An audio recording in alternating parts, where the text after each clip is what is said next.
اب آیت نمبر 102 سے شروع کرتے ہیں. یہ پرٹیکولر قتال کے میدان کے بارے میں ہے، اور یہ بڑی اہل محبت کے لیے بڑی زبردست یہ آیت مبارکہ ہے کہ قتال کے دوران نبی صلی اللہ علیہ وسلم، ظاہر ہے وہ ایک امام، اب صحابہ اکرام کی یہ خواہش ہوتی تھی کہ ہم میں سے ہر شخص آپ صلی اللہ علیہ وسلم کے پیچھے نماز پڑھے. حالانکہ یہ بھی کیا جا سکتا تھا کہ مسلمانوں کے دو گروہ بنا لیے جاتے، پہلے ایک نماز ادا کر لیتے، پھر دوسرے، ان کے لیے ایک امام ہو جاتا، ان کے لیے ایک دوسرا امام ہو جاتا. لیکن صحابہ اکرام علیہم رضوان کی خواہش ہوتی تھی کہ ہم نماز آپ صلی اللہ علیہ وسلم کے پیچھے پڑھیں گے. تو اللہ تبارک و تعالیٰ نے صحابہ اکرام علیہم رضوان کی اس فضیلت کو انڈورس کرتے ہوئے ان کے لیے صلاۃ الخوف کا طریقہ ارشاد فرمایا. اور وہ طریقہ کیا ہے؟ وَإِذَا كُنْتَ فِيهِمْ، اور جب کبھی اے محبوب صلی اللہ علیہ وسلم آپ ان میں تشریف فرما ہو. یہ پرٹیکولر آپ صلی اللہ علیہ وسلم کے بارے میں ہے. آپ جب ان میں موجود ہوں قتال کے دوران، فَأَقَمْتَ لَهُمُ الصَّلَاةَ فَلْتَقُمْ طَائِفَةٌ مِّنْهُمْ مَعَكَ، تو جب آپ نماز کے لیے کھڑے ہوں تو ایک گروہ آپ کے ساتھ ہو لے.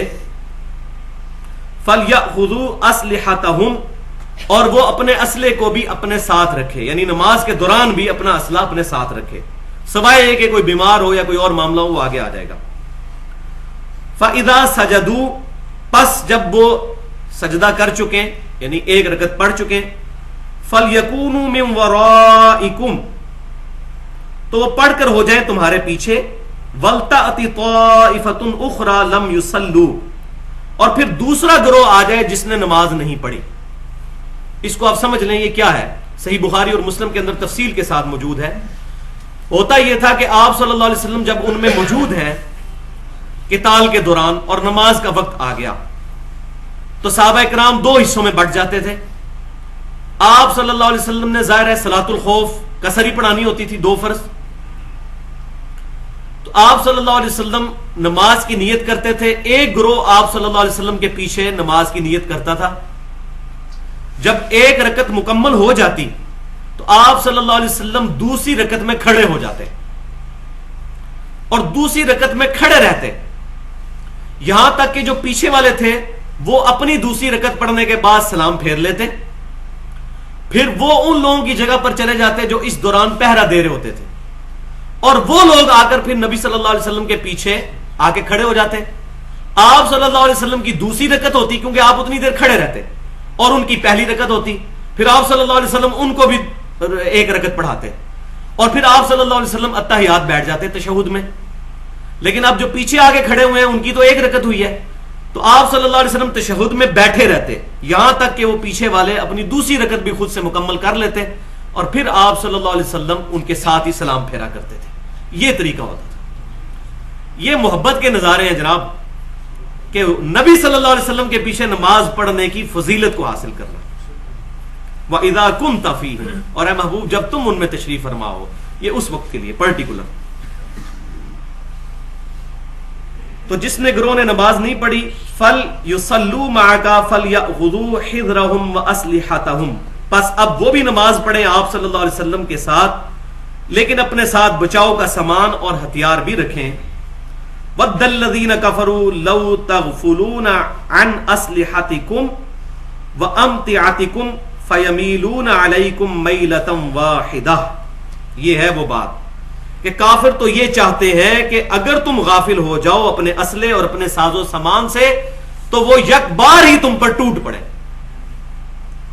اس لیے مسلمانوں کو حکم دیا گیا کہ قتال کے دوران 2 گروہ، ایک پہرے پر ہو اور دوسرا ایک رکعت پڑھے، پھر وہ اپنی ساتھ ہی پوری کرنے کے بعد چلا جائے، اور پھر جو پہرے والا ہے وہ آ کر نبی صلی اللہ علیہ وسلم کے پیچھے نماز مکمل کرے. وَلَا جُنَاحَ عَلَيْكُمْ إِنْ كَانَ بِكُمْ أَذًى مِّن مَطَرٍ أَوْ كُنْتُمْ مَرْضَىٰ، اور تم پر کوئی حرج نہیں ہے کہ تمہیں تکلیف بارش کی وجہ سے ہو یا تم بیمار ہو.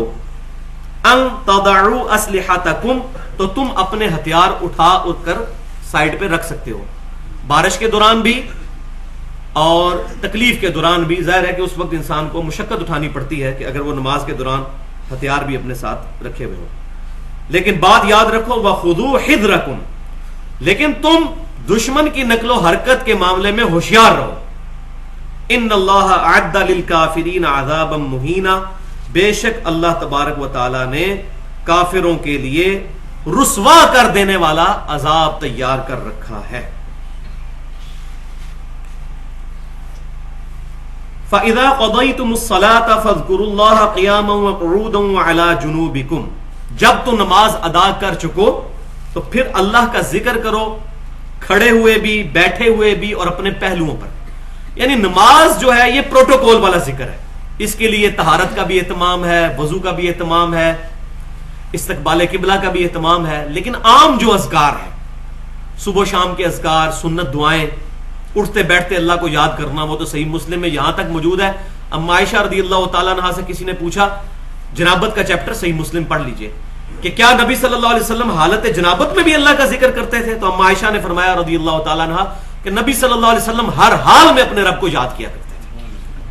تو یہ جو اٹھنے بیٹھنے کے اذکار ہیں، صبح شام کے اذکار ہیں، نماز کے بعد کے اذکار ہیں، ٹوائلٹ میں جانے کی دعا ہے، اسی طریقے سے بازار میں آنے کی دعا، مختلف دعائیں جتنی ہیں، ان کے لیے کوئی وضو پروٹوکول نہیں ہے. تو اللہ تعالیٰ فرما رہا ہے جب اس خوف کی حالت سے نکلو تو پھر تم ہر حال میں اللہ تبارک و تعالیٰ کو پوری کنسنٹریشن کے ساتھ یاد کرو. تو اس میں آپ کو بتا دوں کہ ہماری جو ویب سائٹ ہے ahlsunnatpak.com، اس پر ہم نے سنت اذکار والے پورشن کے اندر گرین کارڈ ایک رکھا ہوا ہے جو فرض نماز کے بعد تقریباً 18 اذکار ہیں، اور ایک بلو کارڈ ہے جو کہ صبح شام کے اذکار ہیں 28 کے قریب تقریباً. وہ آپ صلی اللہ علیہ وسلم کے سنت اذکار ترجمے کے ساتھ سنت دعائیں موجود ہیں، وہ ڈاؤن لوڈ کریں، ان کو یاد بھی کریں. ہم نے ویسے بھی پرنٹنگ بھی اس کی ہوئی ہے، وہ ضرور لے کر ان کا اہتمام کرنے کی کوشش کریں.